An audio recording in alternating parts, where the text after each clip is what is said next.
This entire world got addicted, not just to oil, we got addicted to money. And that addiction to, that's what happened. That addiction to money led to some very bad things. It is going to lead to an enormous amount of suffering. You know, I am amazed because I've traveled throughout the Caribbean throughout most of my adult life. And I have never seen a Caribbean nation quite like this. Just in a few hours of being here,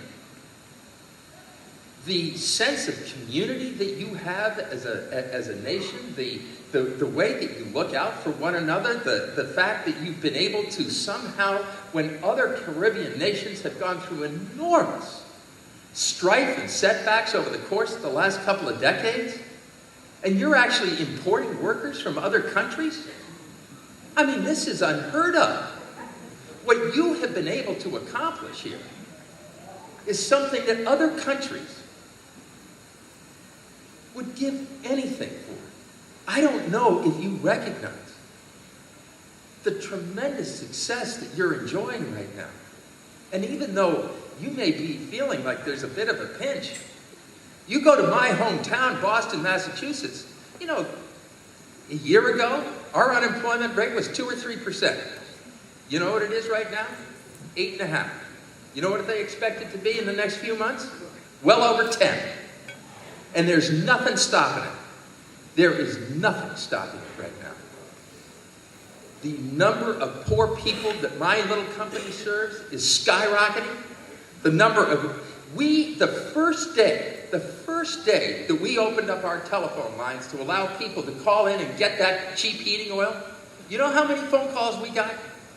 250,000 calls in one day. The number of poor people in the richest country in the entire world is growing faster than any other resource that we have. It is heartbreaking. You go into these homes, you go into an elderly home of a little old lady who cannot pay her heating bill. Now, that's kind of a strange problem to have in Aruba, but let me tell you something. You go into their homes in the middle of winter. Some of you may have been exposed to what it feels like at 0 degrees Fahrenheit. But I've been in elderly homes when it's been that cold inside the home, with a little old lady pulling her broiler drawer open and pulling a cot out of the basement and laying that cot in front of that burner door because it's the only way that she can get a little warmth in her bones as she tries to sleep it. And when you break the back of the world's economy, there's a lot of ordinary people that suffer terribly, terribly. And we all have this sense that there is nothing in the world that we can do about it. That somehow or another, when it comes to energy, we just have to throw up our hands because we are all at OPEC's mercy. Well, let me tell you something, ladies and gentlemen. I take that from no one. I take that from no one. And no one in Aruba should take that from anyone as well. Do you want to sit there and take that and just be at the tail end and whatever OPEC says is what you have to take? Or do you want to fight back? You want to fight back? Fight back. Do you want to fight back? Hell, man, I don't hear you. Do you want to fight back? All right. Now, we got to get a little life in the gang here, Mike. To go win an election, we got to go out and get everybody kind of enthused about what the meaning of this election is all about. Now, I'll tell you what this is about. This is about the fact that you are sitting in one of the greatest paradises that exists on the planet Earth. And I'm not just talking about the fact that you have a beautiful nation.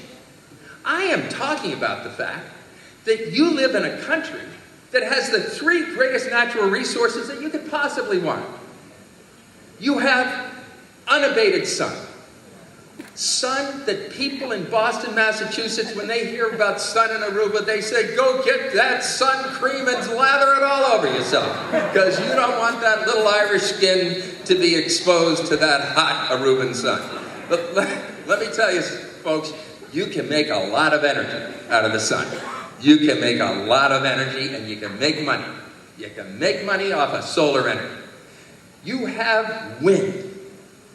It blows like stink. I got off of that plane, and the first thing that hit me was just my hair went straight back, and I said, I love this place. You know, if you have, that's right. If you have the sun, and you have the wind, and on top of that, you have the creme de la creme. You have the ocean.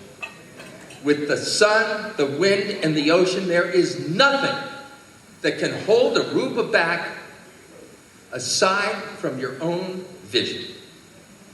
You, ladies and gentlemen, I run a company, an energy company. Almost all of the things that we do in my company are alternative energy. Now, we take a little bit of oil from Hugo Chavez, which you may have heard about, but I hear a lot about it back in Boston, let me tell you. But the truth is, ladies and gentlemen, that what we have to do is start thinking about whether or not we really want a society that is dependent upon hydrocarbons for us to be able to drive our cars, heat our homes, be able to cook our food, do the basic requirements of what is necessary to live as a human being in the 21st century.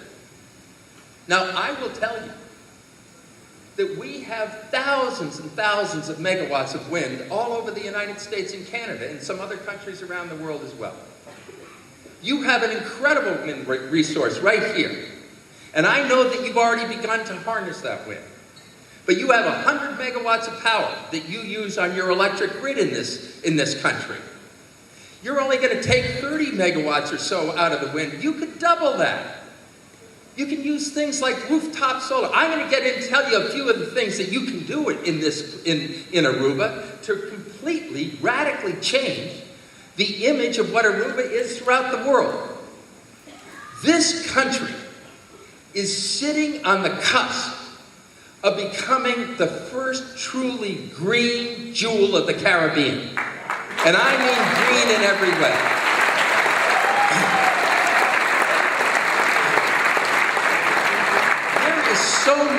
There is so much that you can do. And it is going to be a fun, enjoyable ride that you are going to have a blast. You are going to make a whole bunch of Arubans a lot of money. You're going to make even many more Arubans a little bit of money. And at the same time, you are going to be, for the first time, completely independent of anybody else for your energy future. You create that kind of country. People will come from all over the world to see how it's done. And you have every single tool in the toolbox that you need to accomplish this goal.